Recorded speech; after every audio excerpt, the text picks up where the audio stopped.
for joining our day 2 of our community engagement seminar. We're absolutely delighted to have a wide range of speakers join us again today, and a big thank you to everybody taking part. A quick reminder, we had a great day yesterday, which was really focused on before and during COVID-19. It highlighted really that the importance of local, connected and collaborative opportunities to support people as key across the sector and across the system. It also highlighted challenges with funding and how organisations have adapted their operation and delivery, and that we're starting to see increase in safeguarding and different challenges with isolation and loneliness. However, the real opportunities that we can share knowledge, expertise and resources, and not everything is about funding, but proof of concepts, innovation, and how nationally we can start to engage with the need to support people accessing digital capacity and capability. So day 2, again, kind of got another flavour with that, if you like, and we'll be starting with a prominent speaker in a moment. This is about our engagement response during lockdown and what happens next, what worked, what hasn't, and then evaluating really what is our processes, how do you mark its value.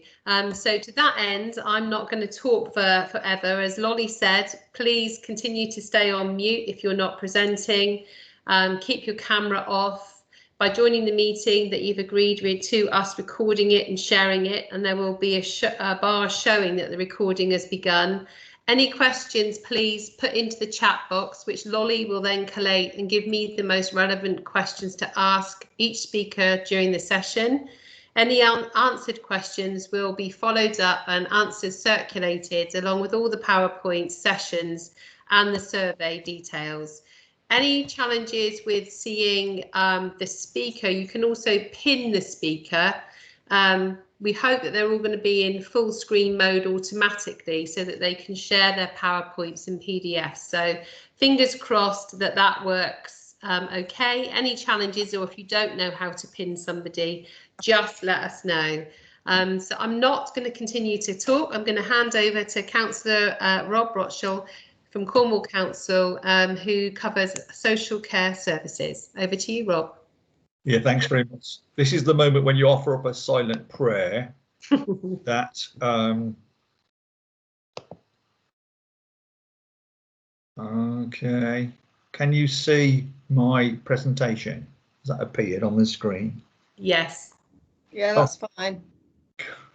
Yeah, so I can breathe again. So so thank you for the invitation. Perhaps a brief moment of explanation as to why a councillor should be asked to speak. So I'm the portfolio holder for adult social care, for safeguarding and for health and social care integration for Cornwall Council, and I've been doing that for just over 3 years now.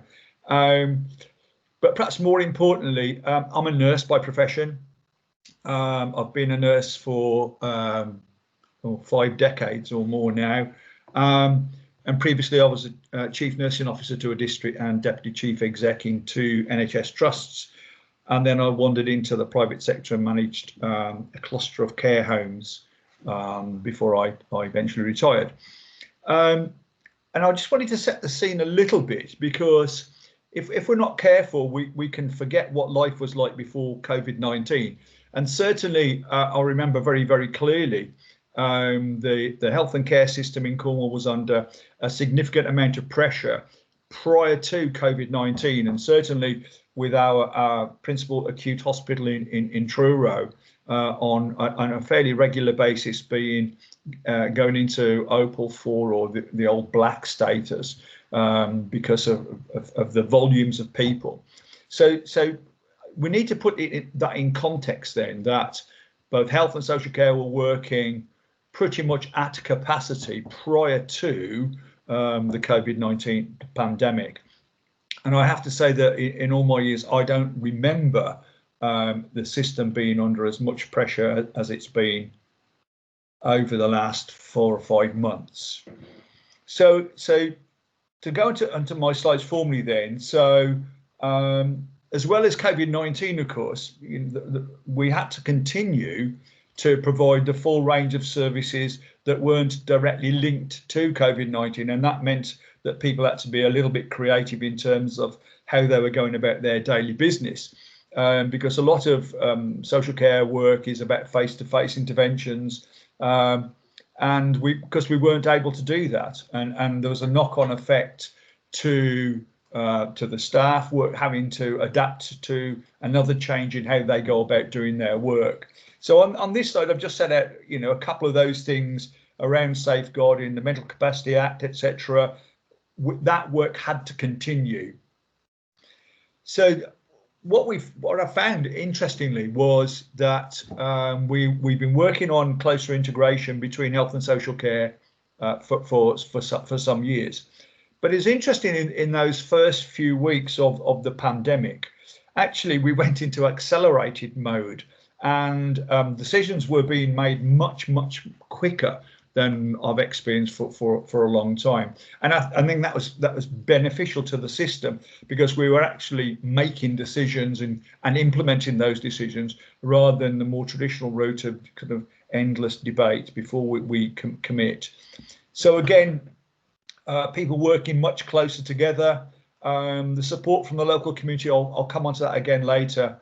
Redeployment of staff, that was across the council, that wasn't just in adult social care. Obviously, a lot of the work that the council delivers, which wasn't directly linked to the pandemic, people were relocated to act as support. And the last bit of slide on that slide was around mental health as well as physical health.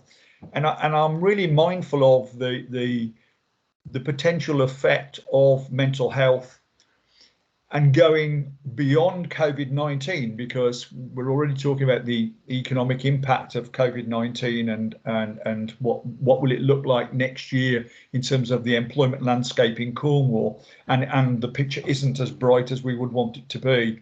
So people losing jobs, businesses going, and the mental health damage that could happen as a result of that. And already we're seeing people exhibiting signs of PTSD, either because they've had coronavirus themselves or as a result of their personal circumstances changing. So again, quite a wide range. So what were the biggest challenges? So first of all, in terms of the impact of our hospital beds, we supported Trelisk in vacating non-urgent cases and the community hospitals, but of course they had to make changes themselves in terms of making sure that social distancing was appropriate. And I think at one point we saw the capacity for going from 99% down to about 36%. Because of the needs of people who are exhibiting signs of the illness. So again, the impact on the community hospital service and the impact upon adult social care was quite profound, just because numerically we didn't have the access to the beds that we wanted to see. And I've already touched on the acceleration of the integration of health and care provision. In 3 weeks, and that must be a world record, we set up the community coordination centres with our colleagues that we had been discussing previously, but of course this kind of put an emphasis on it, and the work that they're doing now is absolutely tremendous, and we're seeing great results coming out of it. The workforce, traditionally, and I've spoken on many other occasions about trying to recruit to health and social care system. And this was an opportunity to work with our colleagues at Proud to Care to seek to try to encourage people to come into the industry. And we saw overall, over the period, about 130 new people in full-time positions coming into adult social care. And that was a huge benefit. And with people being redeployed from other departments as well, that helped to fill the gaps. So I've referred there to Core Care, and that's an arm's length, a part of an arm's length company of the council, where we were able to support individuals, but also we were able to deploy staff into care homes, because clearly, as we all knew, that care homes suffered quite significantly, not only from the residents but the staff as well, who had to go into self-isolation. So we're able to put staff in to continue to support care homes at relatively short notice. And the last point on that side was about PPE and testing arrangements. And I think probably of all the challenges we had, the accessing PPE and the test and trace arrangements have probably been some of the most difficult to crack. And indeed, PPE, we've managed to get a handle on that now, but the test and trace arrangements still continue to challenge us. So what did we do? We set up a care home cell, and that was chaired by a GP to make sure that all the experiences, knowledge that was being gained of how to deal with things, how to make decisions, we were sharing that across the whole sector. And I know that from adult social care, we were putting out a daily bulletin. I think it's important to remember that the guidance was coming out on a fairly regular basis, but not at set times. So, for example, it was a common occurrence that revised advice and support and guidance was coming out on as late as Friday afternoon and Friday evening. So to get the latest information out to care homes was a real challenge, but we're doing that on a daily basis, not only directly through the PPE cell, but we were emailing care homes directly as well. And the challenge of PPE was at the point where we saw care homes unable to access supplies of PPE, and one of the challenges was because of the demand, of course, we saw the cost increase, but in some cases by up to 100% per item. So I authorised the purchase of PPE to distribute out to the care home sector, and we managed, I think, in most places to keep a ready supply going. So full involvement of GPs, of course, GPs had to change their model of working, and the voluntary sector, and I absolutely cannot praise enough the voluntary sector, but there's two aspects to that. One was the formal voluntary bodies and organisations, but similarly those small groups that sprang up all over Cornwall, and being in Cornwall, it doesn't surprise me that this happened, that small groups emerged in sort of towns and villages across the piece to support people, whether that's just making sure that people got their prescriptions, or whether they were that they got food and their shopping was being delivered, to just simply checking to make sure that people were okay. And again, that doesn't surprise me, having lived in Cornwall for a number of years now. The next one is the expert infection control, and again, that was important because we saw in the early stages that people potentially were being discharged from hospital to care homes. Some care homes are better placed than others in terms of their understanding of infection control. So to put experts in the field so we could give immediate support to people was absolutely vital. And again, pharmaceutical services. And part of that process was to get iPads delivered out to the care homes, which meant that GP interactions could take place remotely, and again the infection control that could be done using iPads. One innovative action that we took was around our work with local hotels, and I touched earlier on the shortage of hospital beds. So what we did was we opened contracts with 3 hotels, and the Cornwall in Newquay, the Penventon in Redruth, and the St Moritz in Wadebridge, and we secured access to about 120 beds, and that was mutually beneficial not only to us because we had somewhere where we could transfer people to if they couldn't go directly home, but also it supported the hotels themselves, because each of those hotels was going to close down and furlough their staff, so it helped.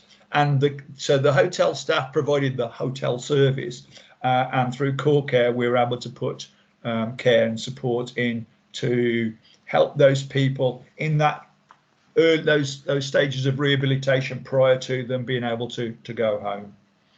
And the last point was around the Cornwall Hugs charity, about working with organisations and care and bed and breakfasts, hotels, to be able to provide accommodation for people either self-isolating or for people who couldn't go home because of the risk of that. So this graphic really just is a very sort of a simple way of setting out how each of the groups that we were working with was supported, and self-explanatory, and I'm quite happy to get that circulated later on.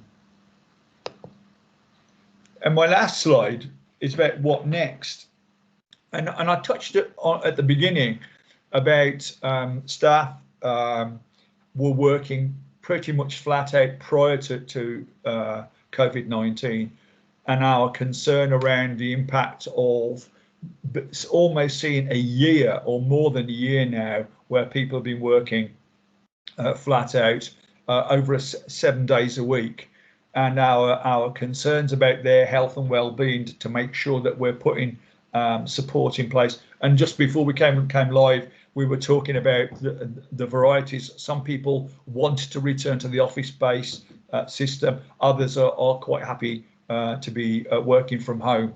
So it's making sure that we meet each individual member of staff's needs. Day centres were a challenge to us, of course. We run day centres essentially for people with learning disability across Cornwall, and of course right from the beginning we had to close those, and we hope that we were able to put support packages in place to keep people going, and we're constantly reviewing the decision about at what point in time would it be safe to reopen those day centres, and the respite facilities as well, exactly the same situation now. Flu prevention, all care workers encouraged to have flu jabs. It's really important that you know, hopefully in Cornwall we don't see a second spike, and I think hopefully people accessing flu jabs will offset to an extent some of the concerns around that. And my last point on this slide is really around the view that the whole system came together in a quite astonishing way to produce that kind of coordinated response to this, without any particular organisation taking the lead. Everybody pitched in, and we've developed this great response. And I think that has been one of the reasons that we've seen the cross-infection rate, or the infection rate, and the number of deaths in Cornwall being as low as it has been. And I think part of that is to pay tribute to the people of Cornwall as well, who took it seriously right from the beginning. And interestingly enough, even though we've seen quite an influx of visitors to Cornwall, we haven't necessarily seen the radical increase in the R rate that we were expecting at one point in time. And that's kind of all I've got to say, but clearly I'm very happy to answer any questions. Thank you, Rob. That's fantastic, and an absolutely comprehensive overview, really, of a very difficult period in time, as you highlighted, and whole huge shift in the whole system and the way that we're working. So just see that we have a question from Nigel Mawson that's come up. Lolly, is there any other questions? No, I was just going to say, Rob, you might want to stop sharing your screen, because we can see all your emails, which is, you know, probably more interesting than it ought to be. Oh, okay. You see, I did say that I wasn't a tech before we started. That's all right. And also, Viv, do you mind taking your camera off if you can, Viv? Yeah, there is just that one question at the moment from Nigel Morrison, and he's asking about how sustainable this huge effort is financially, and what support do we need to get this, and where is the shortfall? What is the shortfall? Okay, so Nigel, thank you for your question. Certainly, to put it into context, like most council services, adult social care was charged with making savings over the year, substantial savings over the year. So COVID has kind of complicated the picture somewhat. Some of the expenditure has been covered by direct grants or by our joint working with the CCG, etc. But certainly, for an example would be that we spent, and I touched on it earlier about the expenditure on PPE, that we spent a huge amount of money purchasing PPE, and of course we had to buy it at the peak of its cost, and there isn't a budget line for that, because obviously when we set the budgets in sort of October, November, December last year, we weren't talking about COVID in the same way that we are today. So there is a significant financial pressure. We're confident that we will be able to stay within the council's financial envelope, and I'm kind of cautiously optimistic that, and of course, because the council is required to produce a balanced budget, but we're ever hopeful that the government will continue to produce more grants out of the hat, because it will be much appreciated. Brilliant, thank you. There will be other questions, but maybe we can talk about those later. I'm aware that we perhaps need to move on. Is that all right, Nikki? Yeah, that's fine. I mean, I had a similar question actually to Julie. So I think, Rob, if everybody's happy, then we will pick up the rest of the questions through email and circulate the answers after. Fantastic. Thank you so much. So over to Helen Boardman, who is CEO of the Cornwall Voluntary Sector Forum.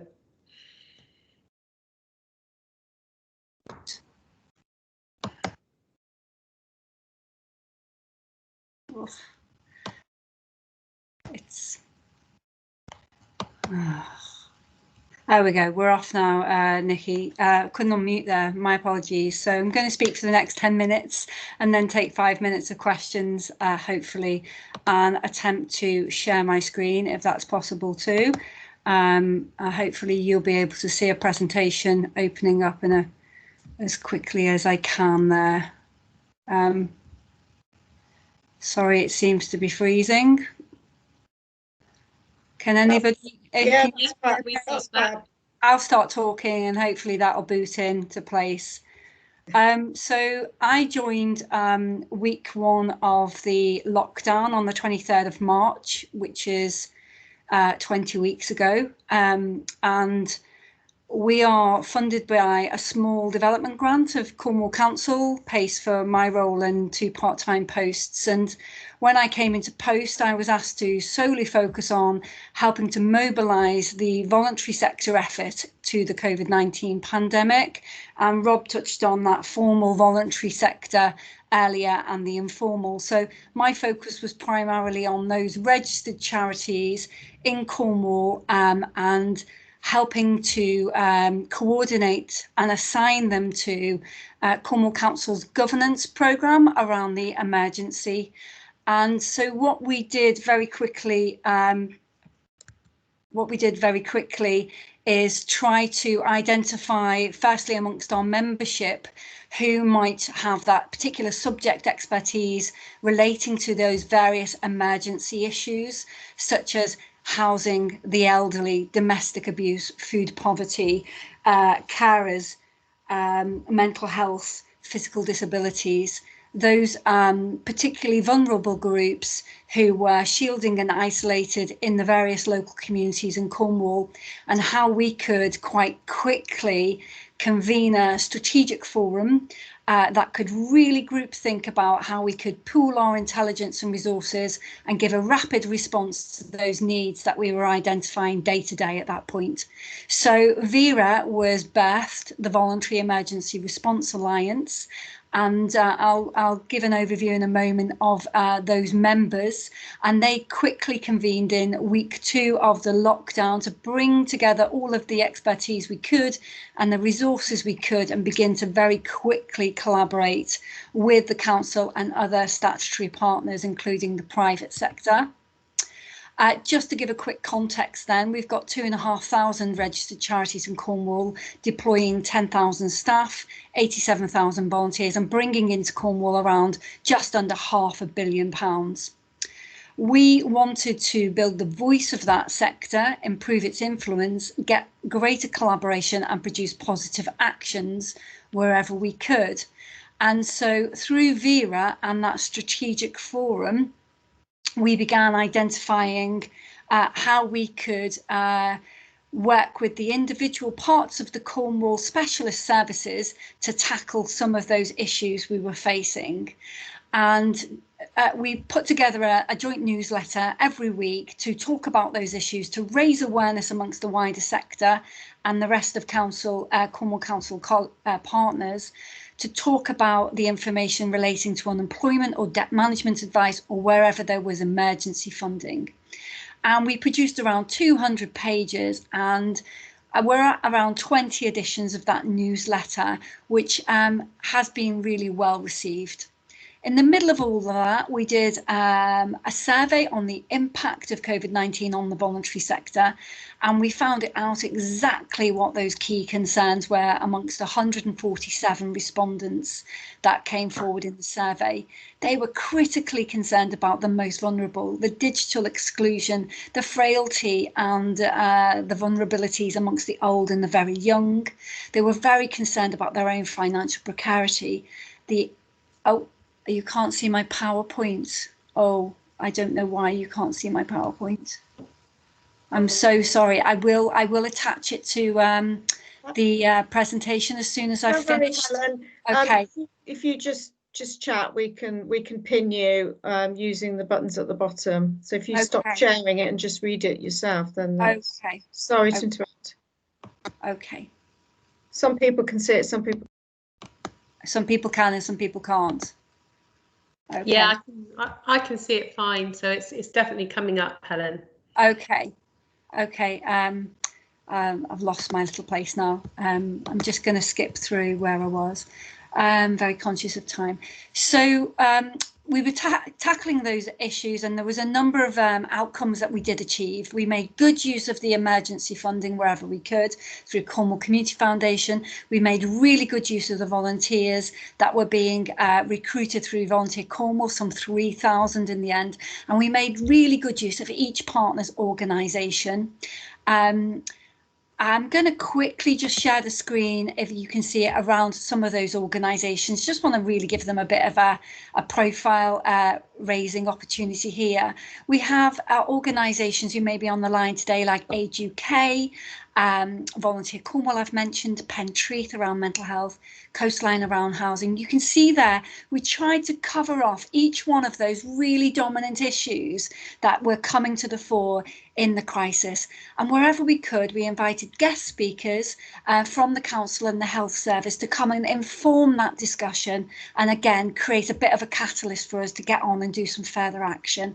And we did produce some really good things during the crisis that we're very proud of. All of that was done in kind by all of those organisations. There wasn't a penny spent or specifically fundraised to do any of this. It was all an in-kind contribution from the voluntary sector. And then some of those partners have gone on to form their own thematic alliance to have a broader representation from other organisations operating in that space. We currently have 5 off the ground: disabilities, carers, we have mental health, we have infrastructure, we have food, and I've probably missed one there. Each one of those strategic leaders is going to be creating a thematic alliance so we can have a broader and deeper understanding of the issues and work more collaboratively. We also formed 19 local alliances across Cornwall, as you can see there.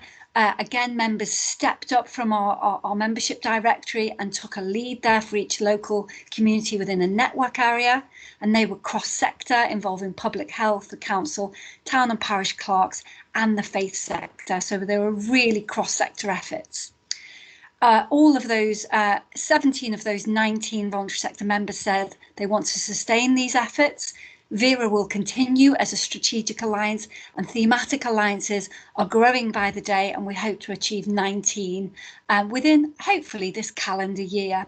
And what will that do? That will give us a better whole systems approach from the voluntary sector perspective, that will build the trust and the rapport in our relationships, the social capital and the increased resource, and eventually, hopefully, we'll be able to make a better collective social impact in Cornwall.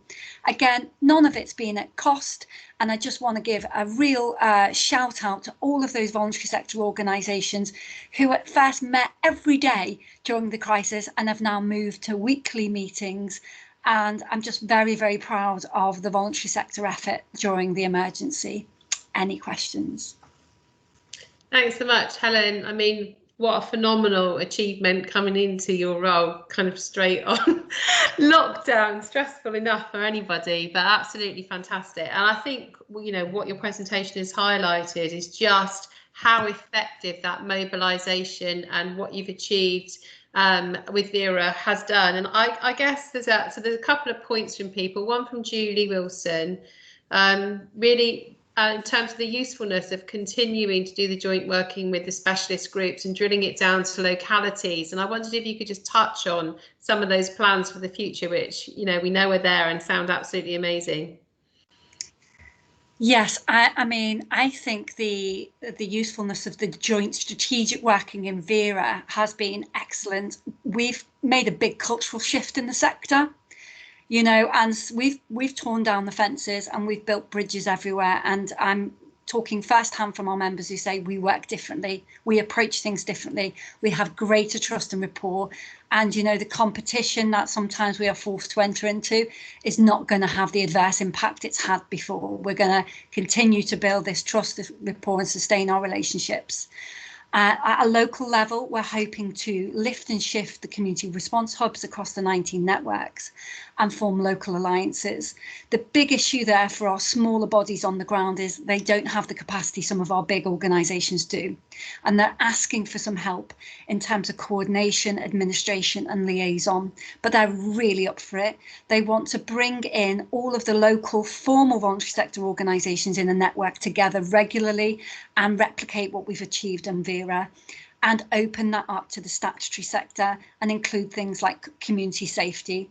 Now, we don't want to duplicate or replicate anything that's happening across other forums, but we really wholeheartedly believe that bringing the voluntary sector together in a more coordinated way is a great way at very low cost to no cost of addressing needs, gaps and issues and acting in concert.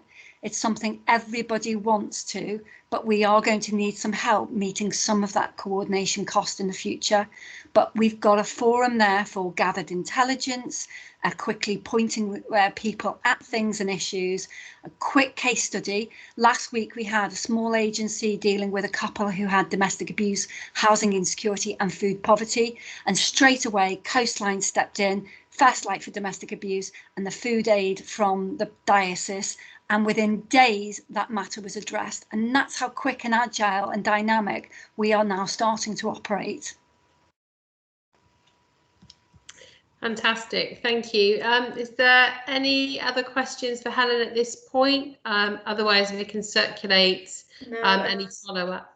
Unless anybody wants to raise their hand, we've got a couple of minutes. Oh, one might have just popped in.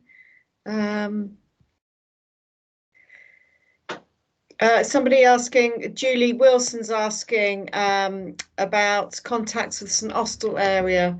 They're setting up an integrated neighbourhood team, so she'd be interested in making contact, it sounds. And if Julie, if you're there, if you want to broaden that question, you're welcome to put your microphone on and shout. Hi everybody, yeah. Thank you. We're doing a piece of work in St Austell with Yale University, looking at primarily high intensity users and where the gaps are for these vulnerable individuals. But we're also, as part of that process, going to be putting together the integrated neighbourhood team. So that will include health and social care. The voluntary and independent sectors are absolutely paramount to be involved in that. And I just think I'm possibly missing something here. So I'm in touch with Ian Jones, but I think there's so many more people at the moment who could possibly be part of this project from that voluntary sector capacity. Yeah, and I can see, Helen, you've responded somewhat to that in the chat. It sounds like your microphone's off. There we are. There we are. It's all there. Yeah, it's all there. Thank you Great. very much. Cornwall Neighbourhood for Change. It sounds like, Julie, contact them and they should be able to help you. But obviously, Helen's written their email address there. We will be sharing everyone's organisational contact details at the end of this, along with the recording of the video and various bits and pieces. So you should be able to contact any of the speakers. So thank you for that, Julie. Thank you, Helen. Thanks, Helen. And now we're going to hear from Helen Charlesworth-May, who's the Joint Accountable Officer for Health and Social Care and NHS Cllr.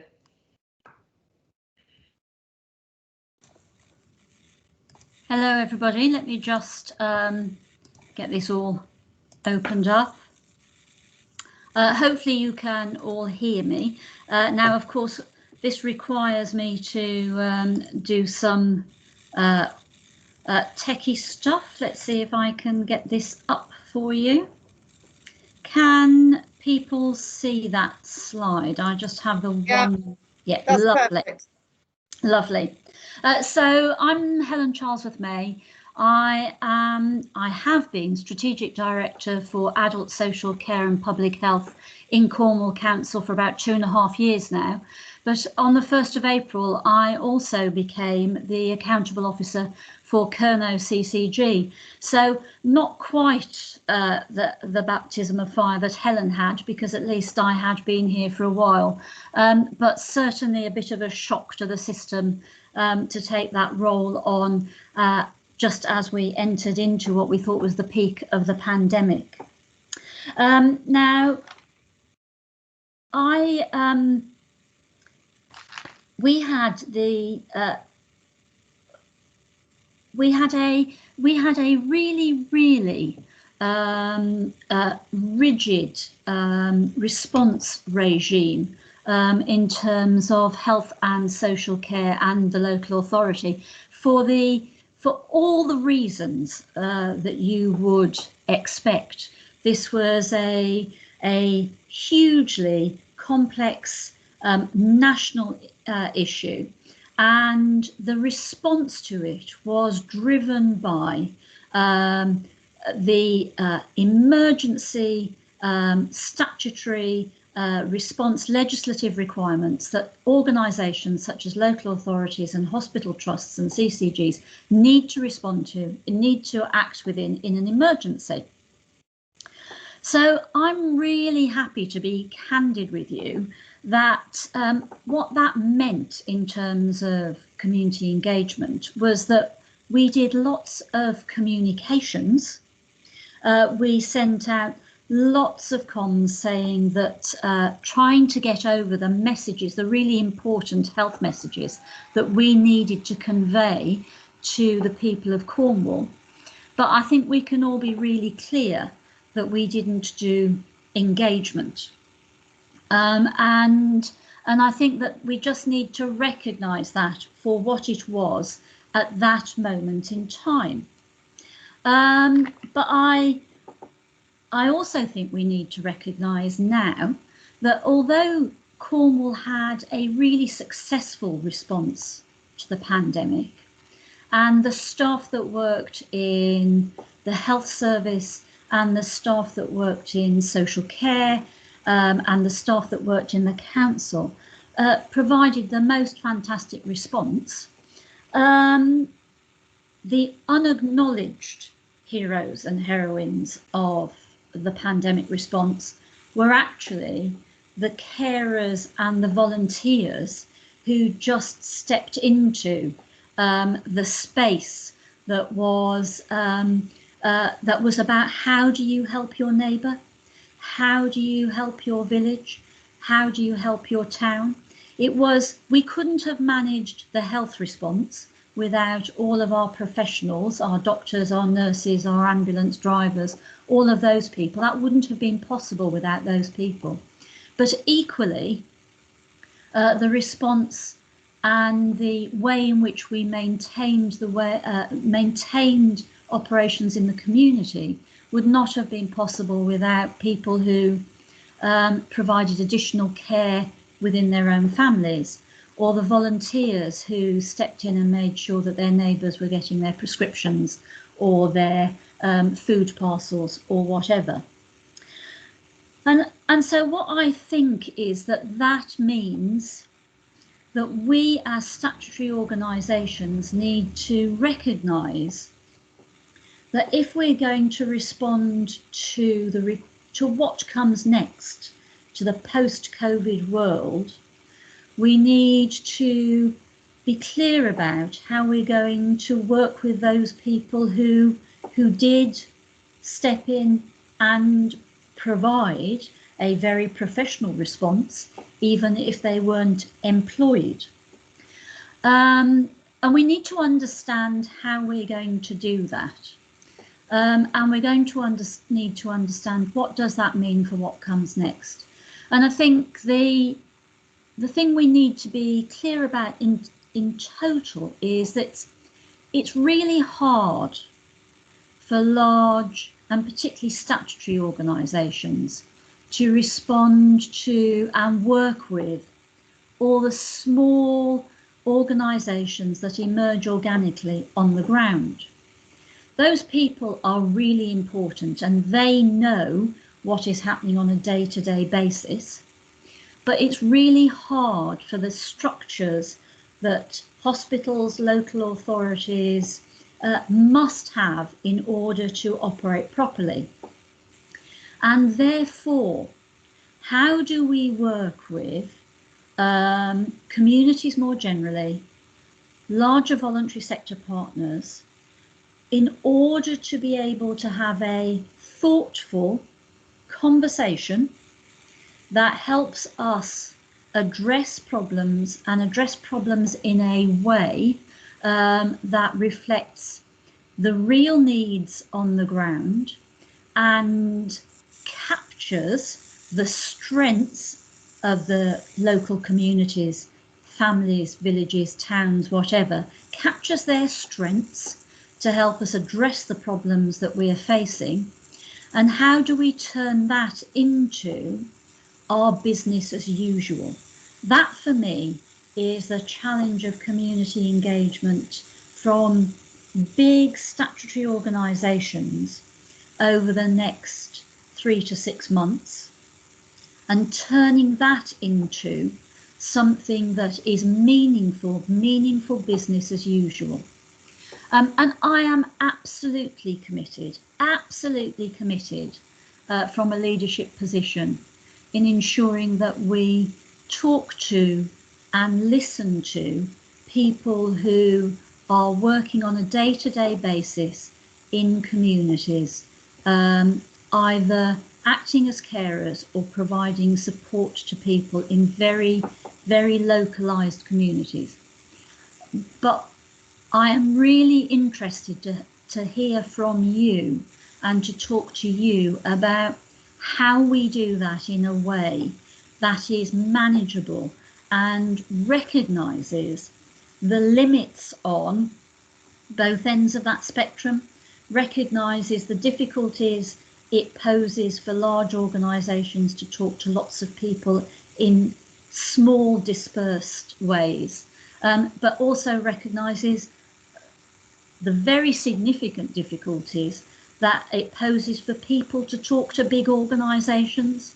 You know, we talk in a way that is not really normal language. So how do we think about how the next 3 months or so we capture the learning of the last 6 months and turn that into a new way of working where the behaviour and actions of large organisations is much more governed by what we're being told from people on the ground? And how do we have realistic and thoughtful conversations about when responding to that, understanding and being realistic about just how far those big statutory organisations can go in responding, so that we have much more honest and understanding of what's driving and motivating each bit of the system. The last thing I would say is that the joint working that took place over the period of the pandemic within those organisations and with the voluntary sector, as Helen's described, was really, really positive.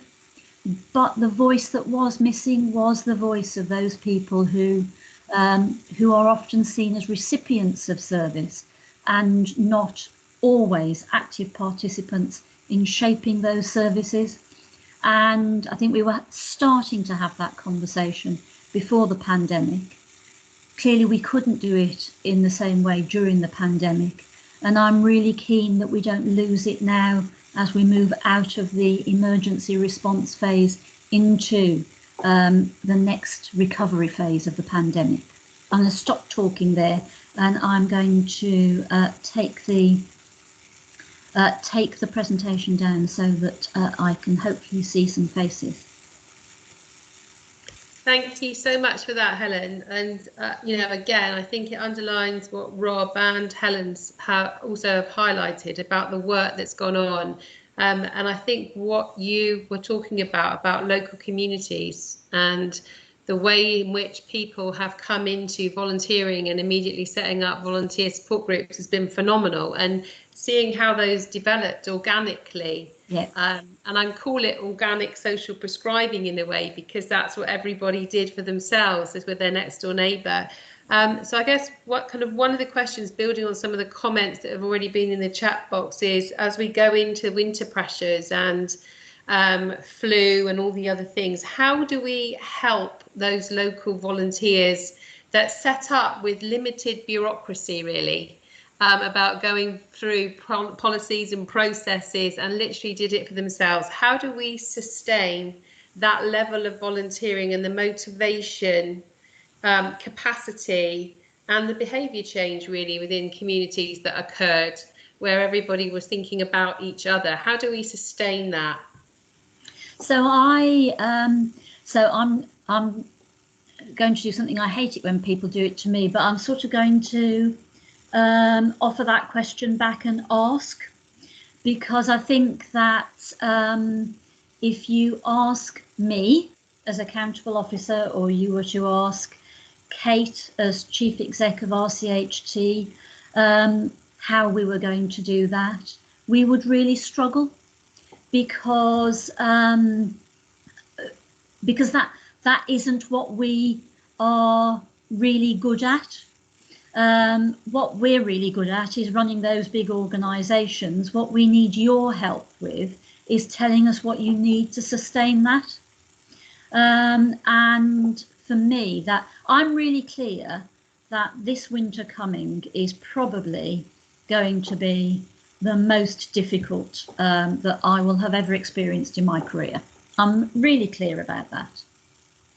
And therefore, our communities thinking about what they can do to help us in that space is really important. But in order to help us, I know that we need to give something. And so I need you to tell me what we need to give. And we were having a conversation this very morning, actually, about what happens when we start to struggle in statutory services, because we're seeing lots of people coming through the front door of the hospital, or we're getting lots of requests for assessment and we're not able to respond immediately. What is it we do? Well, actually, what we usually do is we normally say via the radio or the television, it's really difficult, and if you don't need to come, please don't come. And actually, all our communities respond to that. They think, oh, well, I'll go somewhere else today. I won't go to the hospital, or I won't bother phoning up today. I'll leave it until next week. And some of that's great when it's just for a day or two. But that's not, we can't ask people to stay away ad infinitum. We're seeing the risks of people having stayed away over the pandemic in other areas of health and well-being. We know that there are people who should be having their cancer treatment who aren't coming to the hospital to get their cancer treatment. We don't want that to be the case. We want people to come to the hospital if they need to. But what is it you need, although you need us to do to help you continue to support people in the community so that they don't feel the need to turn to statutory services if that's not the best response? And we need you to tell us what a better response is than a statutory response, because often people think that we know that people go and see their GP when they're worried about their housing, even though a GP really can do very little about a person's housing. So what is it that we need to do better as large statutory organisations to make it easier for people to do the things they really need to do and help them to help themselves in their own communities? Because really they only come and ask us as a last resort because they haven't been able to help themselves in their communities. I mean, that is the most fantastic thing about Cornwall, is that sense of community and that sense of very personal resilience and responsibility. And we sometimes don't recognise that as large organisations.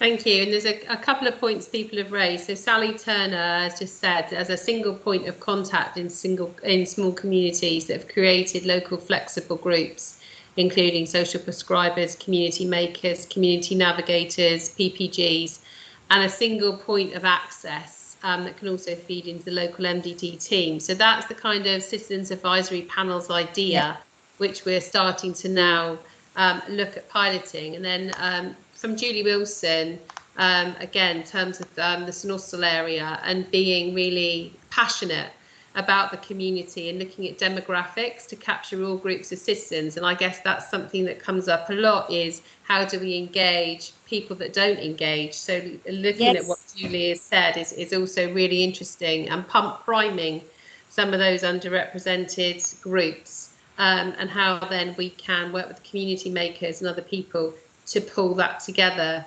And Helen from the Voluntary Sector Forum, how we sustain this amazing contribution is better coordination and joining up the outreach and social prescribing and community development. So I think everyone is in it their own way, as you are saying exactly the same thing, and then it's how we pull that together. So I have got a couple of hands up for questions. I'm conscious of time, so I am just going to we've got let's see, sorry, because it just doesn't show everybody on my screen. Debbie, I know you've got your hands up. Hi Helen. Hi. I'm just thinking about what you said, and obviously within within the CCG alone, there's a lot of highly skilled people who could offer, and within other, across all services, when you talk about what can big services do, there's I feel like often we miss a trick around offering mentorship to communities around developing skills around sustainability, and there's something about exploring the fact that we offer people the chance to have volunteer days within the organisation, that they could set up a clinic effectively with a community, with the parish council, with a volunteer group, to offer their managerial expertise, their commissioning expertise, their funding expertise, and supporting the communities into creating more sustainable models.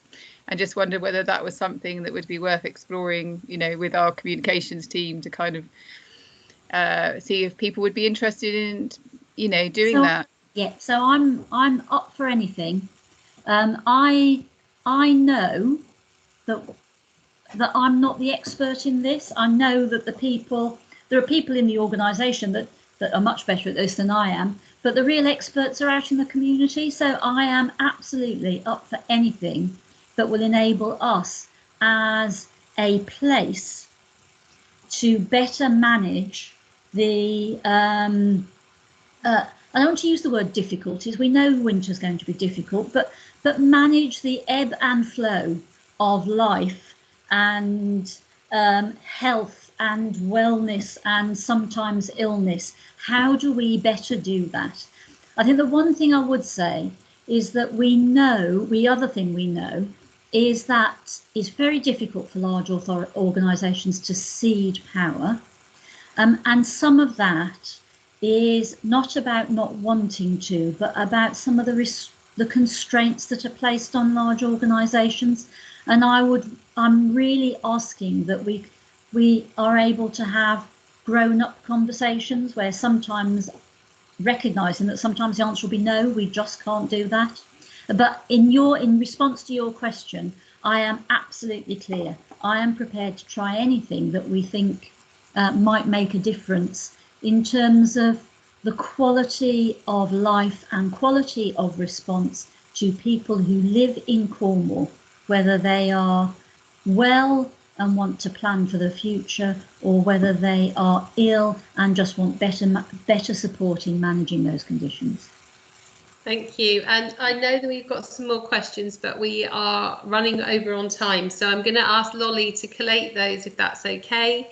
And we'll send anything else across to you, Helen. So I knew you'd be a popular speaker. There's lots of people with their hands up. So thank you so much for giving us some of your time, and we'll circulate everything to you after. Thank you so much. I'm going to have to go, but I'll be back tomorrow. So thank you very much. Bye-bye. And now we're over to Stephen Wild, who's the chair of the Cornwall and Isles of Scilly Methodist Church Cluster.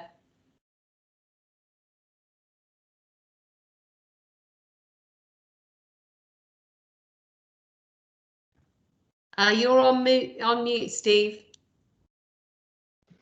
Sorry about that. I did my camera and I thought I'm sure my Laura, my wife, would love to be able to put me on mute like that.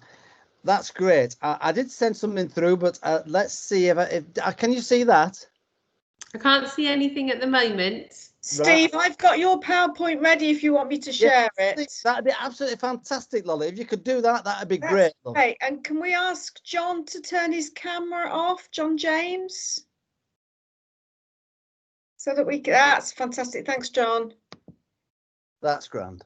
Thank you so much. So yes, if you put me on then, love. So first of all, I do want to say a big thank you for inviting me to come and share with you for yesterday and today. I'm sorry I can't do tomorrow, but I found it a great honour and really, really helpful. So thank you very much indeed. Yes, so we got it says in the Bible, whenever the rainbow appears in the clouds, I will see it and remember the everlasting covenant between God and all living creatures of every kind on the earth. That's Genesis chapter 9.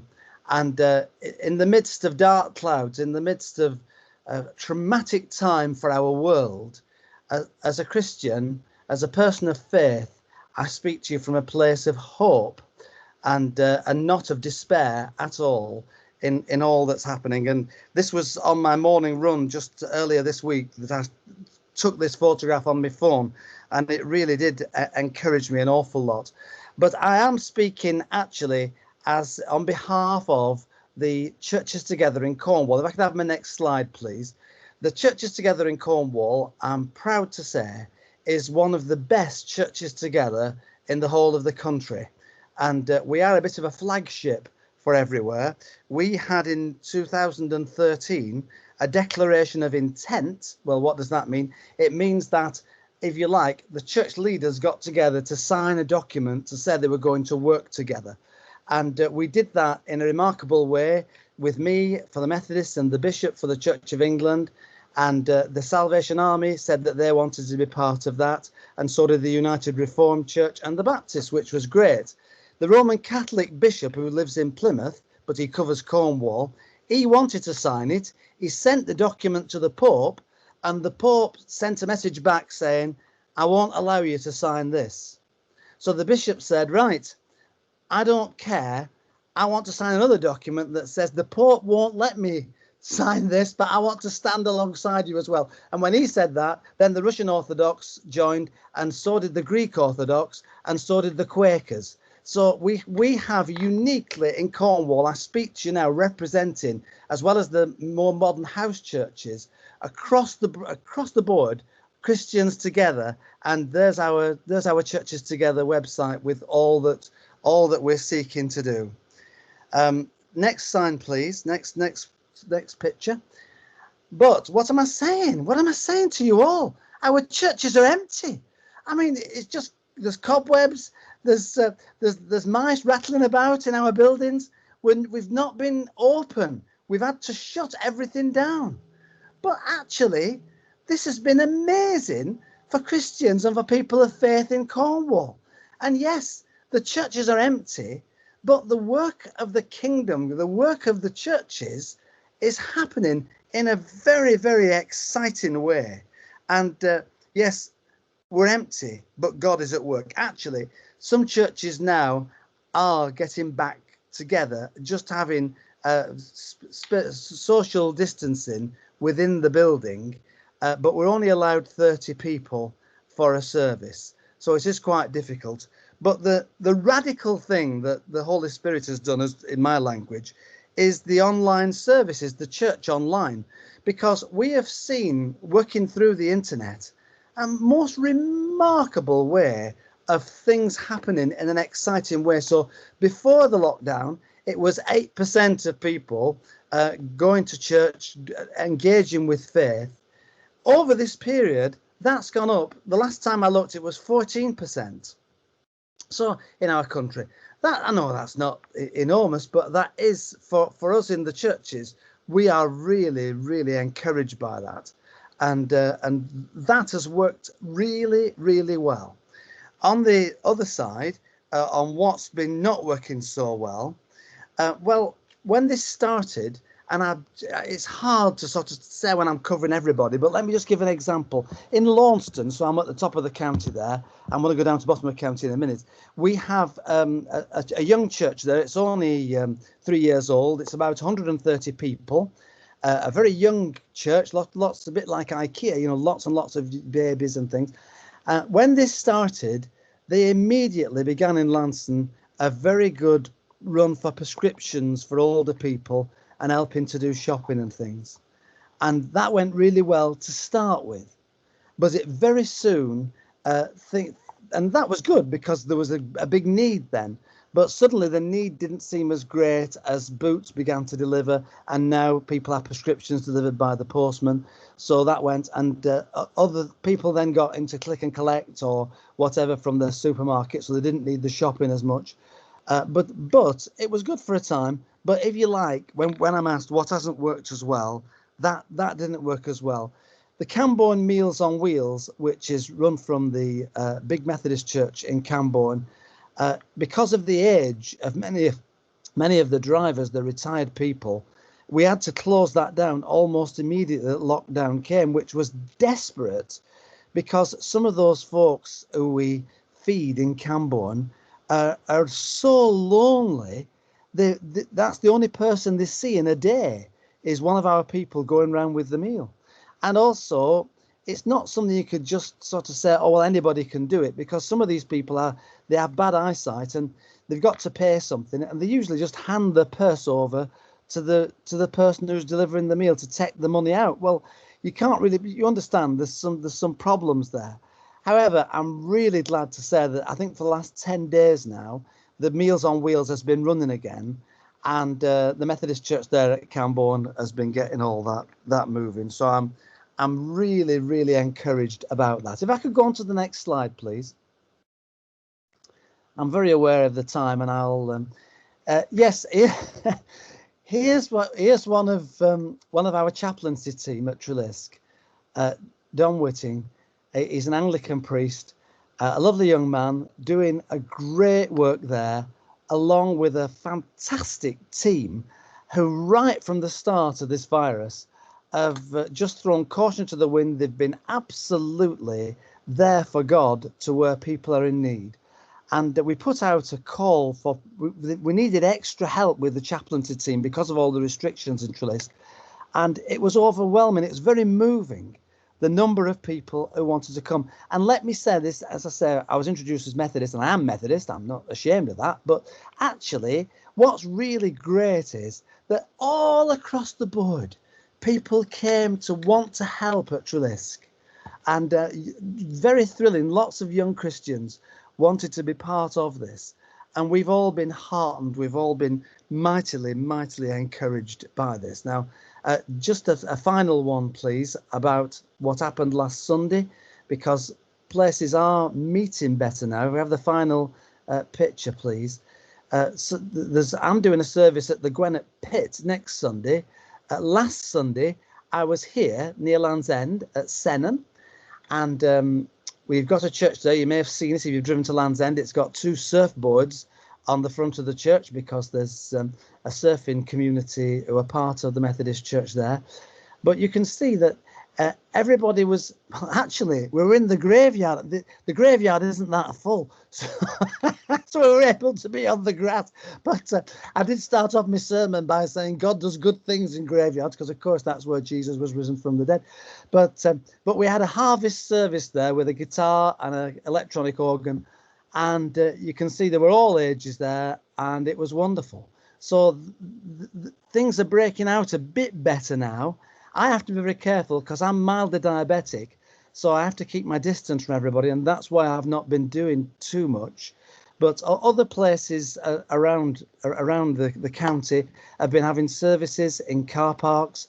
Many of the Anglican churches have been holding services, but the Lord's Supper, the Holy Communion, people have only received bread and not the wine.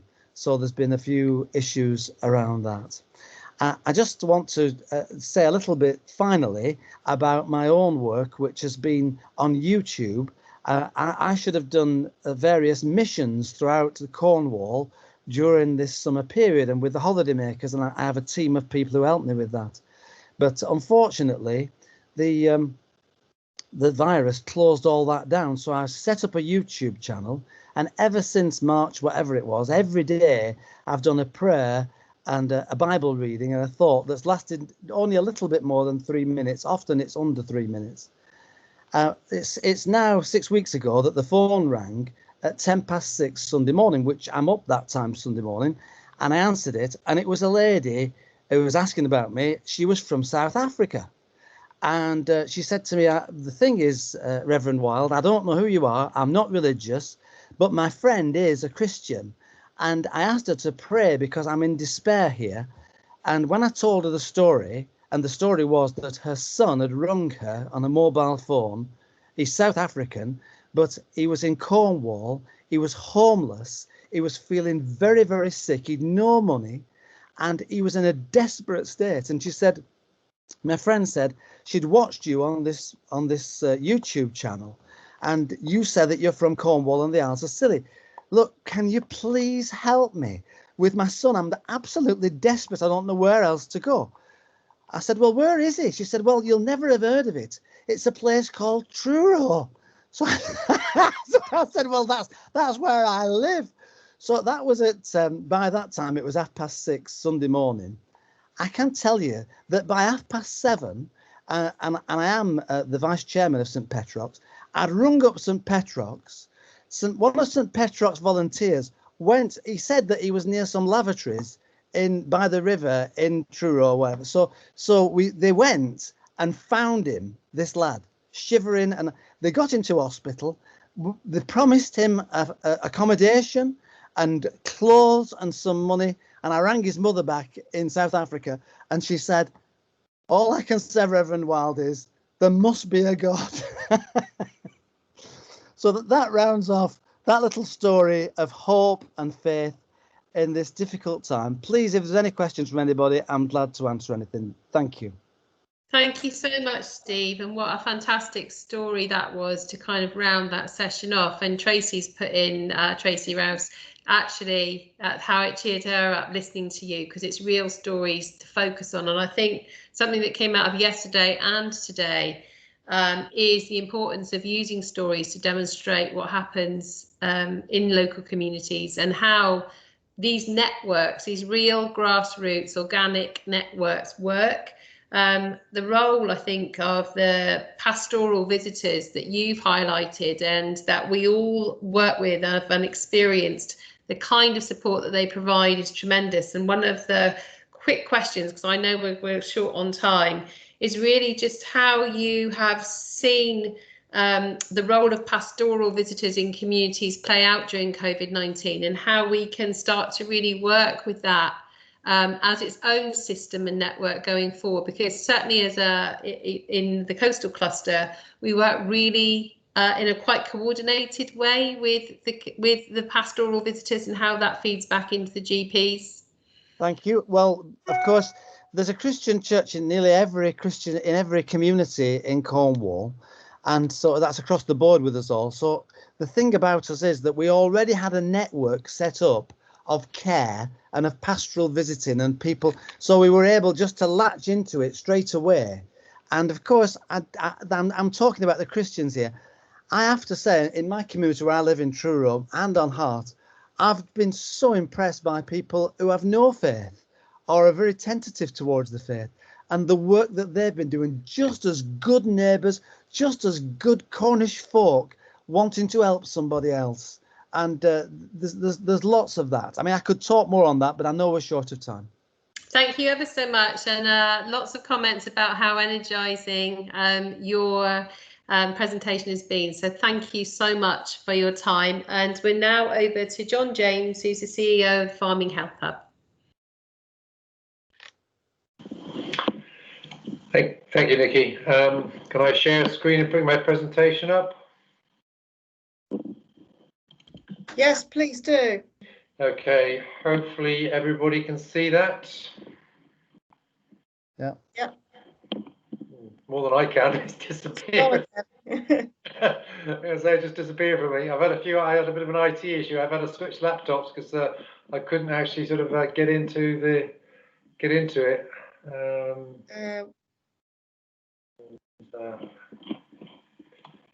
Okay.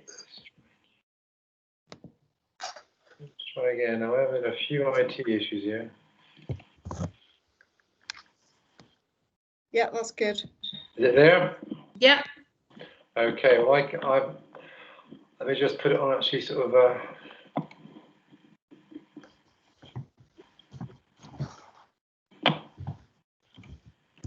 Right. Can everybody see that? We can. Thanks, John. Brilliant, thank you. Okay, so thank you very much, everybody, for inviting me along. Much appreciated. I'm going to take you through a series of slides now, and actually then sort of open to questions afterwards. So as Nikki was saying, I'm the CEO of actually the Farming Health Hub, and I'll just start on the first slide. So just to give you a bit of background, you know, I've been brought up in a pretty rural community, and you know. And that's me in the far left-hand side as a child, actually sort of out with my granddad and my dad and my brother back, way back now, but actually it just sort of shows my roots in terms of actually sort of being brought up in a rural community. So I sort of really aware of actually sort of, you know, what farming is like. I would never actually sort of say I'm a farmer, but actually I've been brought up in and around the actual farming world. And, you know, I live in and around farmers. So it's really sort of my interest in actually sort of how we can actually support farmers. I sort of come from that and actually sort of experiencing some real life stuff. And, you know, I've worked for local government for many years as well. And some of the work I've done around collaboration, to me, actually sort of was one of the things I looked at and thinking, you know, how can organisations work better if they work better in a collaboration? I've done a lot of emergency management over the last 20 years. And, you know, I've worked with multi-agency approaches, and I thought that really works well. And actually the things that we can actually improve on and actually make better and actually resolve issues and problems. So I just thought, can we sort of bring some of that to the table so we can actually sort of make sure there's a suite of different organisations that the farming community can access. And that's really where the whole idea sort of started from. So what is the Farming Health Hub? So really, it's what I like to think is an innovative approach. We've got 3 strands to it, which covers mental, physical and business health.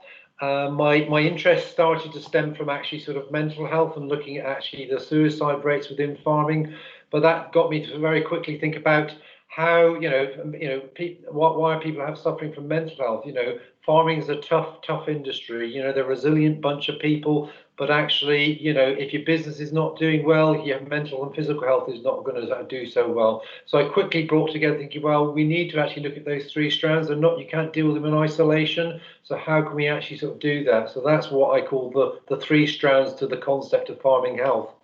So, as I've said earlier, it's collaboration between the private, public and voluntary sector. All these organisations here, you know, that can play a role in actually supporting the actual farming community, and you know, in different ways and different guises. And I think, you know, there's you know, I think the private sector, I believe, have got a social responsibility as well in terms of actually supporting them, in terms of actually, you know, providing free legal advice, free financial advice, etc. So it works with organisations, create different ways to allow farming communities to secure services, and we're just trying to bring things to the farmers. So bringing it to so you can see the picture there, to actually a livestock market, bringing it into places like Mole Valley, and we just take those services there to people. So we're going out and meeting the farmers rather than actually, you know, the farming community having to go into Truro, go into Penzance or wherever. It's a journey, and sometimes even with their own health will suffer, because if they've got a cow calving or a sheep lambing, actually what they will do is actually that's the priority over going to the dentist, going to the actual sort of doctors or whatever. So they will put themselves last. So it's about bringing that concept to them. So it's really looking how it's different. It builds on a number of ideas, and actually sort of within the farming rural communities. So what are we trying to address? So, you know, I'm just sort of trying to sort of make a step change in really how we work, and really sort of trying to sort of look at making a real difference. It's addressing things like rural isolation, community disconnect, anxiety and depression. Because I can remember as a kid actually sort of going out sort of in the fields, sort of, you know, loading hay, loading straw at harvest time. That's not required now, and the community has grown away from farming, and there's a greater lack of understanding of farming. The actual sort of, there's less village shops, less pubs. You know, sort of the churches are actually sort of more on a sort of a community basis now. So there's lots of things have changed, and you know, the actual sort of bringing in sort of mechanization in farming. You know, one farmer can now maintain a 200-acre farm, so it's quite an isolated existence. So it's about actually offering sort of business support, how we can actually create that. It's about maximising the use of technology, which is stuff I'm working with Nikki on at the moment. It's a better understanding how we can improve access to supporting farmer communities, because lots of the organisations I've spoken to really struggle to get into farming. And what we're trying to do is actually sort of see how we can actually sort of bridge those gaps, because I can remember somebody telling me, you know, about hard to reach groups. They're not necessarily hard to reach, actually. It's our inability to actually connect with them, and we just need to overcome those hurdles. So it's about understanding of the best route to secure that advice and guidance. So we just need to actually really connect with those right people. And it's taking a strategic approach to solving problems. We're not here as an organisation to actually deliver mental health, actually sort of business health or physical health. You know, I don't profess to be an expert in any of those. I've got an interest in all those. I like to think I know how to actually sort of get people involved, but we're taking a strategic sort of approach to it in solving problems and not getting immersed in the issue. We're trying to work with organisations so we can bring this to the table for the actual farming community to actually sort of access. So how will it benefit the farmers? Well, I've already touched on that. So farming, we know, is pivotal to, you know, farming is pivotal to success of the management of our countryside. You know, farmers are custodians of the actual countryside. 70% of the land in Cornwall is farmed, so it gives you an indication of actually sort of how much land we actually farm. We've got the highest proportion of tenant farmers in the UK. So things are constantly changing. As I said earlier, farmers are a resilient bunch. Agricultural bill is coming in, so that's going to have some significant changes. The way that Brexit's going to change it is also going to have some significant changes. The environment plan is going to change, as all the subsidies are going to be gradually sort of pulled away, and they're going to be replacing it with different sort of schemes. So that's going to be quite a fundamental change. So how can we step in there and provide and support the advice and advise farmers? So farming health is about support early intervention and empower people to take the first steps. With Farming Health, that will become what I consider is the glue that sort of links organisations. We're trying to make sure that those organisations, so we're looking at actually how we can create a portal, create a sort of directory from all those organisations. And to getting this right is opening up access and developing new opportunities. and it will work and develop sort of community sort of cohesion and in a rural setting. So sustainability of sources of funding. So the model we're creating will have the ability to be transferable to actually other regions. We're already talking to organisations about the model because we are the only one in the UK that actually sort of created this model. So if we can actually sort of create a model, this model could be transferable to other parts of the UK. You know, the concept works across the private and public sector, as already said. We're working with a number of projects which will help better connect farmer and rural communities. We've developed a partnership board, so the partnership board is key in actually supporting this. So we've got the NFU, we've got actually Cornwall Council Public Health, we've got auctioneers, we've got farmers on there, and we've got the young farmers on there. So we've got a collection of different organisations on there that we can actually seek advice from in terms of actually when we're coming up with an idea. So availability of funding to support farming and rural communities is becoming increasingly difficult. So the key message I always keep putting across is actually, so this is where collaboration is key. You know, organisations are now looking to actually see how we can better work in a collaborative approach. So thank you, and any questions? Thanks so much, John. Really interesting presentation. I guess kind of just to pick up on some of the earlier comments about really being able to connect at a local level and local communities. And some of what you said, you know, farmers actually working over 65 to 70 hours a week. It's not often engaging until they're in need of acute care, but actually managing a large percentage of our Cornish countryside.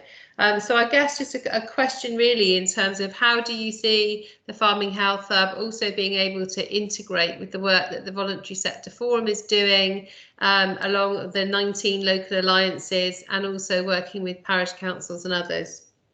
Well, you know, as I said in my presentation, I don't see us as actually sort of being a deliverer of service. I see us actually sort of working with organisations and signposting and actually making sure that actually we can pull that resource together, because together as a collective we can actually sort of be much stronger, and especially where you've got farming communities which are isolated or very sort of, you know, not sort of open to actually support. I think working with organisations you've just mentioned, we will know somebody there that has a connection with a particular farmer or a farming family that we can actually sort of find a route in to support them. Great, thank you. And again, you can some of the presentation, we will circulate your presentation because a couple of people have just said they could only see the first slide, and then we'll also circulate any other questions. So thanks ever so much for doing that this afternoon, really appreciate it. No problem, thank you very much. And now we're over to John Govett, who's the Independent Chair of the Health and Social Care System. Hi, John. Hi, how are you doing? You had a good day? Good, thank you, yes. Excellent, thank you so much. So I was listening into the last few, Nikki, and I have to say, interesting presentations, and I feel still inspired by Reverend Steve Wild, I have to be honest with you, as other people have commented, so what nice stories. In terms of the health and care system and the STP, I'm not quite sure how many people are aware of it and how many people are engaged in it. It's a combination of partners working across the NHS, the councils that we've got, the third sector, and a variety of other partners, key partners.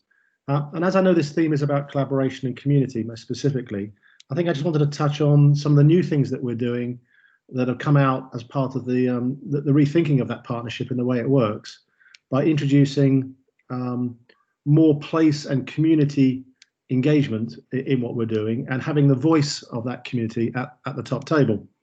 Because if not, we end up still being driven by what I would call the old institutions, and that's a top-down way of doing things.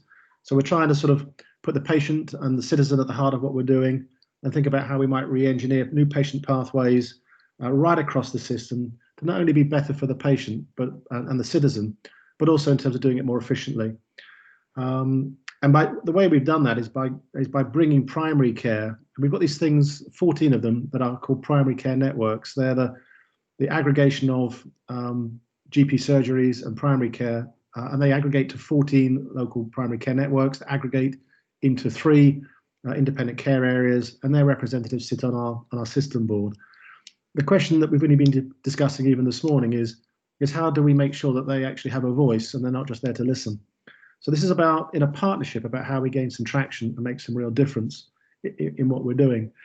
So me personally, it's an independent chair role. I've been a non-exec in the NHS for the last near decade.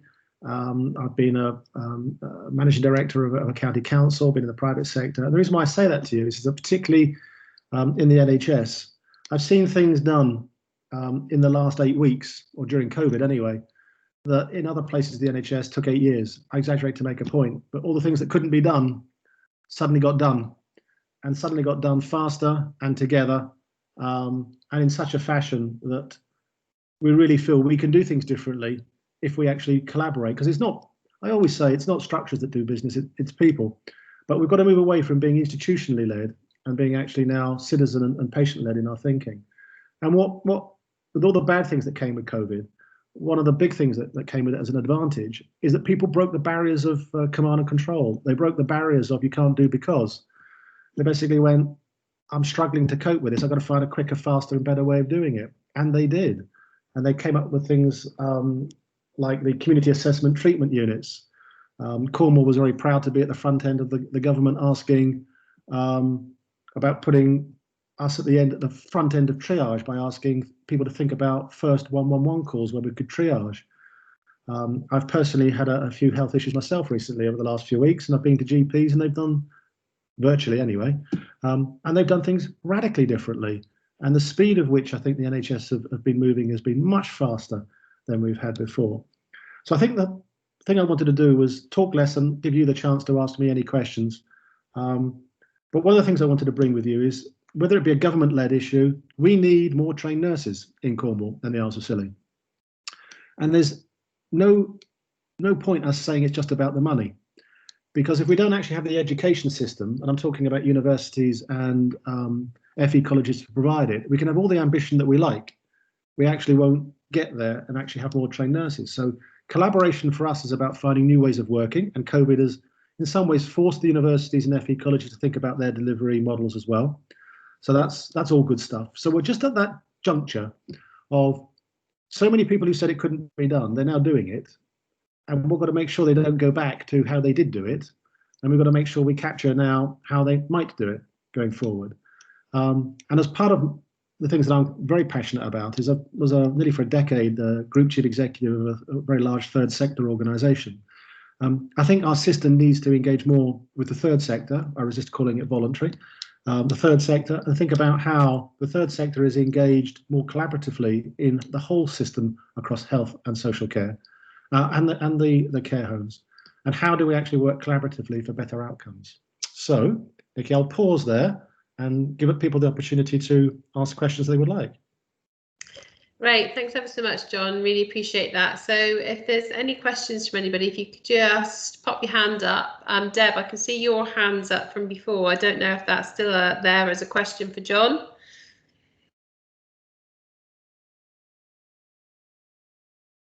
It's disappeared. I can see your hand. Yeah, there she is.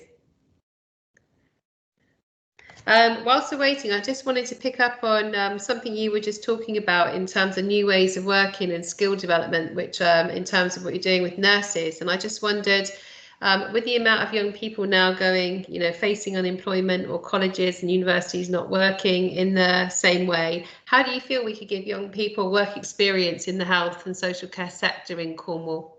Absolutely. So one of the things that we're actively working on in the model is in order for us to have a magnitude of the step change of education that we need for registered nurses, we could probably supply 50 to 60% of those through our own healthcare assistants, not just in our hospital and foundation trust, but across social care and GP service as well. But about 40%, we think we're going to need to find new entrants. Now, what people might not be aware of is this thing that's called the apprenticeship levy. And that's levied on all large organisations across the country. And what that means is that the NHS and social care and care providers will effectively, because they're of the size to warrant it, they will have and be part of the apprenticeship levy.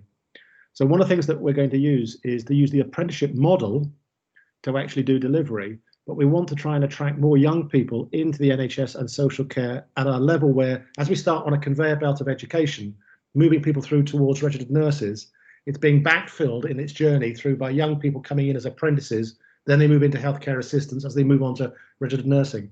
So we both want a conveyor belt. I hate to put it that way, but that's what it is if it's going to be ongoing. But what we also want is a skills escalator. So we've been talking to the Cornwall and Isles of Scilly LEP, and they're very engaged and very supportive about the work that the NHS and social care could do to bring on. We're never going to crack this on our own, but I think the public sector has a duty, and the NHS has the need to want to have more full-time people in its workforce rather than agency staff, and therefore bringing in new cohorts of young people who are interested, who didn't want to go off and do degree apprenticeships, didn't want to go off and do degrees, actually can come in and bring up themselves into the higher apprenticeship game and actually into the health and social care sector. And as part of that, we hope to make a major dent on the likely unemployment that might come, particularly hitting the youngest and most vulnerable in our society. Thank you.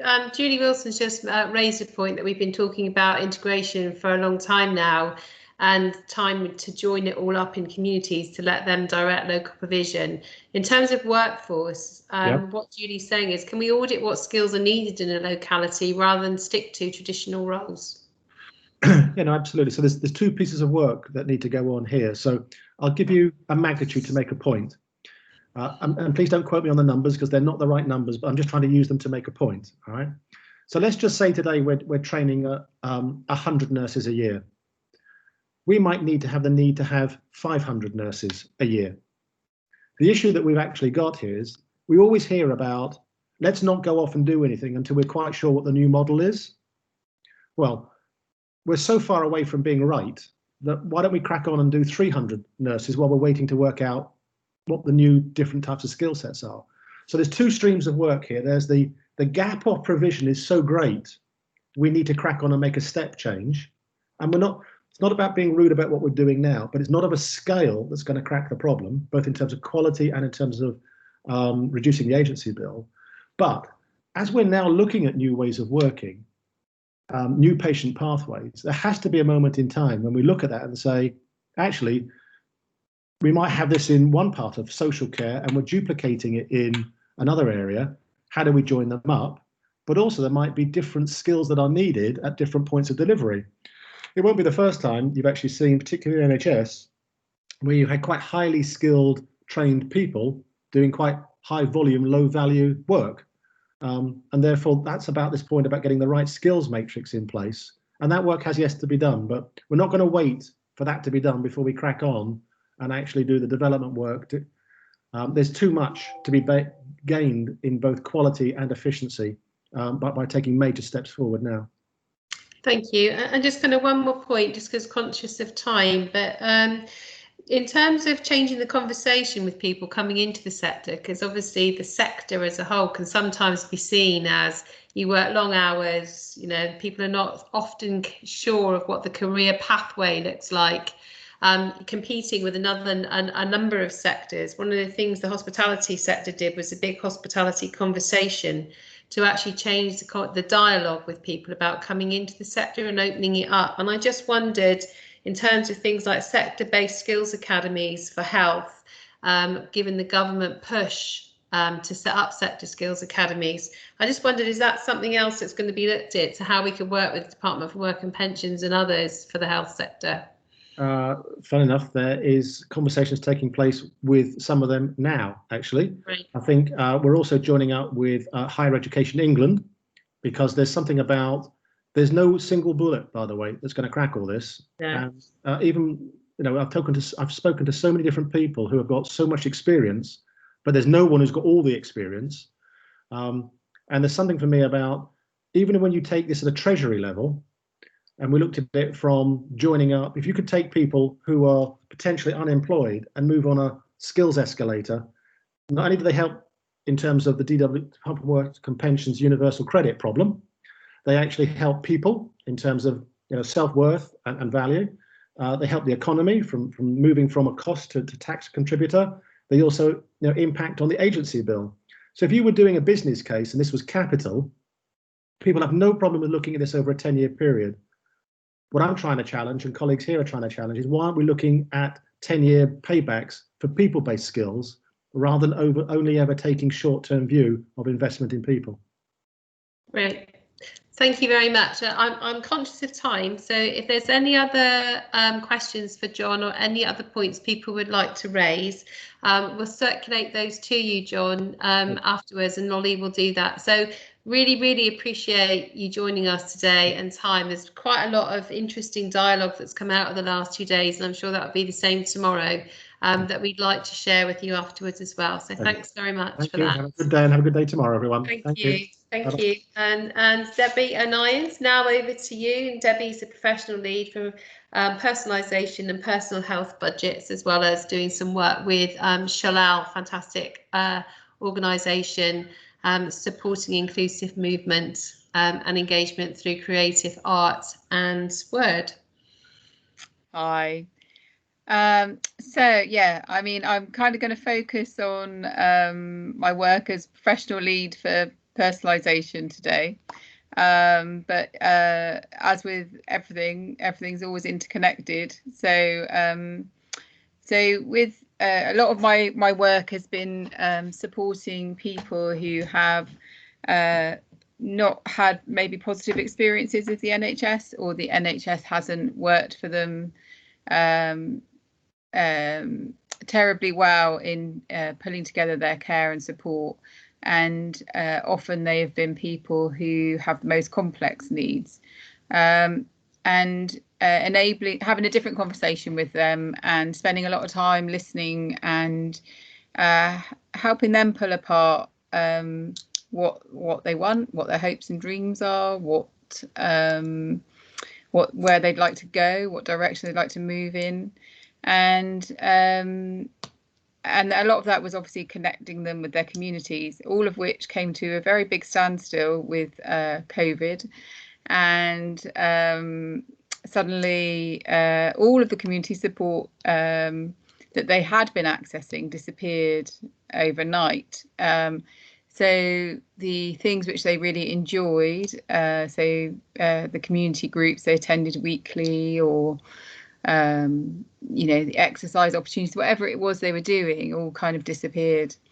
So some of that support moved online, and Zoom or Teams, coaching worked really well for some people. And so I was able to hold some people stable and support them through being for some of them in total isolation for a long period of time. For other people who really needed to be out and out of their home, that didn't work so well. And so it's been, everybody's story is different, isn't it? And I think community work has rallied really well around a lot of people, but nothing is ever going to meet everybody's needs all of the time. And so a lot of the people that I have supported through the pandemic have been the people that fell through those gaps. I tend to support the people who live on the peripheries of their communities anyway. Certainly the work in Cllr helped an awful lot of people. So I was able to run a community group online, running dance sessions online. That was interesting, and training people very quickly who have learning disabilities and mental health needs, how to use Zoom, getting them access to electronic equipment. There's so many barriers to supporting people without actually meeting them on a face-to-face basis. And so what's been really interesting is that our work in that area has expanded. So we have a higher uptake of people now, people that we probably would never have been able to reach before because of distance. We're running writing groups. We have multiple online groups running with people as far away as America who have linked into us. So it's completely changed the way we work, and still people are very nervous about being face to face, having visits in their homes. There's a lot of anxiety. So moving forward, it is really unclear picture, because I'm very conscious that for while many people might be meeting their needs, there are many others whose stories aren't being heard. So a lot of the work I do as well is around training people in personalised care and support planning, and I'm just trying to share. I don't know if you can see that. Yeah, that works. Yeah. Okay. So yeah, personalised care and support planning, and drawing out people's stories, and drawing out how you know what works and what doesn't work for people, because everyone's experience is different. So I guess what I would like to ask from this community is to join us in becoming ambassadors for personalised care and support, and I will share with Nikki and training dates that will be coming up on how to get better skills in having different conversations with people, and how to collect people's stories, because stories are going to be the things which will change the way we deliver care. It's going to be change the way communities operate, because stories are the language of emotion, and they teach us and they inspire us. And I think moving forward, we need to draw on those stories, and think of it and have a database of those stories, and to think of that as the thing that we can share widely, so that everyone can look at what works for people, what doesn't work for people, where things have created social change, and where experiences have maybe slowed things down. And so yeah, my invitation to everyone today is to say, please become an ambassador for working with people in a different way, and please get in contact with me to see how we can work together, and how you can become an ambassador, and how you can share your stories on a larger database so that we can put that out into communities. It'll be something that senior leadership can draw on to look at what's worked in communities. It's another way of collaborating. It's another way of not formalising a process, making it too complex. And it can be really inspirational. So a lot of the work going forward will be focusing on collecting those stories around Cornwall, and I have some people from Devon who are interested as well, and it will also promote demand for change as well, because what it will show us is that this worked really well for these communities, and we need to provide support to enable that to continue. So yes, I hope that I'm happy to share some more of the slides if people would like to see them, and if anyone's got any questions, just get in touch. So Deb, I think people already, stories has come over interestingly yesterday, and Tracy from Age UK shared some of their stories and has put up now actually. She'd love to add some of these stories to Cornwall Link, and also they're happy to coordinate with you, which is fantastic. And Sally's also just added really that stories are a vital part of creating people-centred services for individuals and communities of health and well-being. And also Julie has just said, great to highlight this point. And I think so stories are coming over loud and clear as key, and that's linked to something you've just raised and other people have raised around not becoming too formal, and that the people that you're supporting have actually had a lot of engagement with services over the year. So before, I guess, to ask the question and for you just to highlight the importance of their voice in service design so that we don't all go off. and start to think, yeah, we've got all these new ideas. So really you're saying listen to these stories, and it's not always about a formal process. Yeah, so I think it's really important to remember that the people who often, the people who live on the edges of communities, who tend to be very isolated, are the voices that we don't hear. The people with communication problems, social anxiety, you know, we're not going to be listening to their voices. And actually often some of these people have had their voice suppressed for years, and they some people I've worked with said that I was the first person that's ever believed them, or the first person that's ever listened to them. And so, you know, we mustn't lose them, because they are not the only one. It might be the only one that I come in contact, but I can guarantee there's a lot more people who have those needs across the county. And stories is a really important way of enabling them to share, you know, to share. But it's also, we have to enable staff, and I think this is really important. We have to enable people to gain skills in also gathering those stories and sharing them, because it does require skills. So it's stories, not case studies. Yes.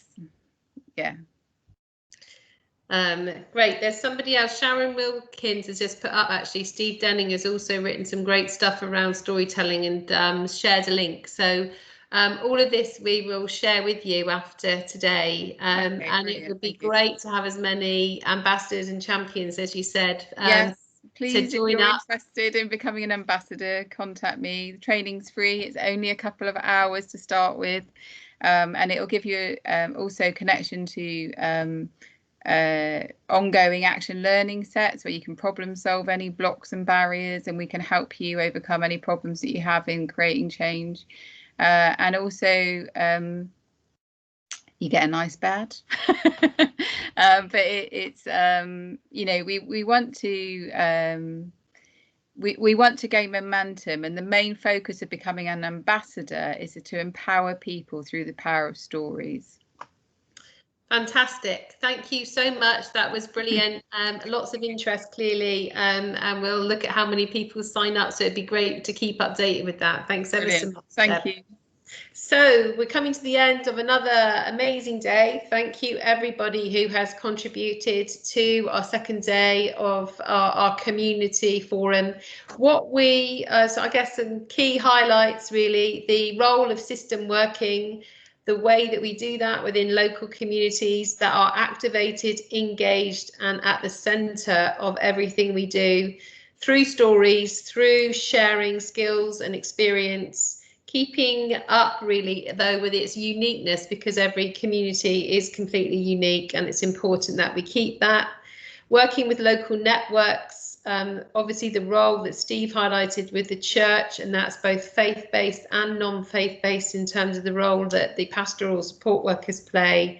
Working with local community leaders, supported by the voluntary and the public sector, and also how we look at workforce skills going forward and the development of those relevant to the needs of local communities, with real role models, really clear career pathways, and how we really kind of can work together. So I guess it left us with an open question from Helen particularly, but also John Govett, about what is it that we can do and offer up to the system to be part of that solution, which is going to be led by communities for the future. So I think that's an interesting question, and really looking forward to how we go into day 3 and then how we take all of this information and move forward. So thanks, Julie, for what you said about it being a quarterly event. We're really open to ideas. Helen, you've got your hand up, so great just to hear from you. Yeah, thank you.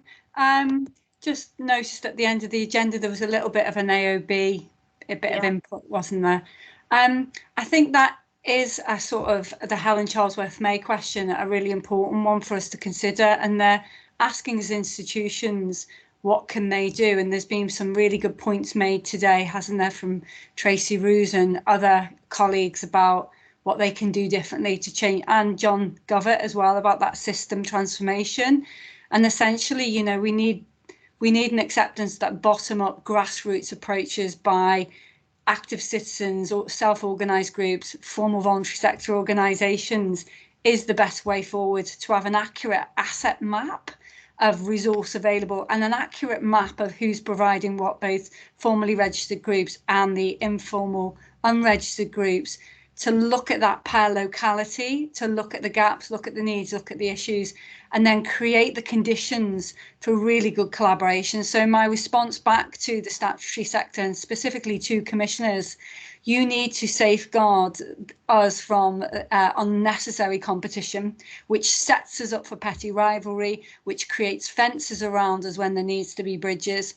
You need to better integrate and coordinate your commissioning and have a clear understanding that you can articulate to us where you're investing, what you're hoping is a return on investment, and also your forward plan so that we can see what the stress factors are in our communities and mitigate against them together. So lots more transparency, lots more coordination and joining up on your part, and a willingness to pass over the power to power down to the local grassroots level and to really enable those people to step up in ways that are supported so that we can continue with the benevolence we've seen that we're very, very proud of, and the altruism, and we can live out our charity principles on the ground.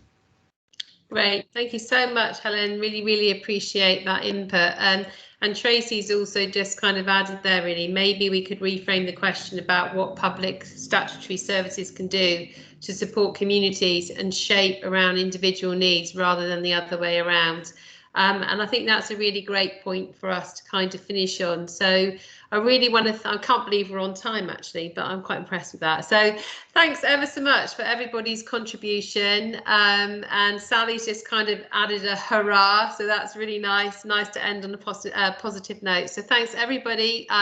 Lolly, you're going to be circulating the survey and all of the information, aren't you?